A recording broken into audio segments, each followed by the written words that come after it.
আজকে আমি ডিনারে খেলাম একটা নতুন জিনিস। এটা কি বলো তো, কেউ কি চেনো? প্রথমে এটাকে ধুয়ে নিলাম, আর তারপর জল দিয়ে দেখো সেদ্ধ বসিয়ে দিলাম। এটা কিন্তু ডালিয়া নয়, এটুকু বলে দিলাম। তো চলো নামটা বলছি, তার আগে রান্নাটা দেখাই। একটু ভেজিটেবলস মা কুটে নিয়েছে, মাই রান্নাটা করছিল, আমি জাস্ট ভিডিও করছিলাম। আর তার সাথে দেখো একটু ডিমের ভুজিয়া করে তুলে রাখলাম।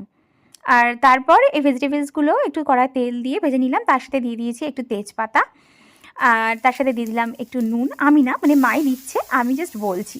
তার সাথে একটু পেঁয়াজ কুচিও দিয়েছি। সবগুলো ভাজা ভাজা হয়ে গেলে এই যে মা এদিকে লঙ্কা কাটছিল, একটু ঝাল ঝাল হলে সব কিছুই বেশ খেতে ভালো লাগে আমার, তো একটু লঙ্কা দিলাম এর মধ্যে। তারপরে দুটো ছোটো এলাচ থেতো করে এর মধ্যে দিয়ে দিলাম। গরম মশলা দিলে ফ্লেভারটা বেশ ভালো আসে। তারপরে দিয়েছি কারি পাতা কিছুটা। কারি পাতাটা আমার মা না প্রথমের দিকে দেয় না, একটু পরের দিকে দেয়, মা বলে তাতে গন্ধটা ভালোবাসে। আর তারপর ডিমের ভুজিয়াগুলো দিলাম, সামান্য একটু চিনি দিলাম একটু টেস্টের জন্য, সামান্যই দিয়েছি কিন্তু। আর তারপরে এই সেদ্ধ করা জিনিসটা, তারপরে দিয়ে দিলাম একটু কিশমিশ, আর লাস্টে মা দিল 1 চামচ ঘি। আমি একটু চেল্লামেল্লি করছিলাম, কারণ এতটা ঘি দিলে আর হেলদি কি রইলো। এবার চলো বলেই দিই এটা কি। এটা হলো কিনোয়া। এটা আমি ফার্স্ট টাইম খেলাম। প্রথমে সেদ্ধ করার পর আমার মনে হলো এটার কোনো টেস্ট নেই সেরকম, কিন্তু রান্না করার পর টেস্টটা কিন্তু বেশ ভালো লাগলো।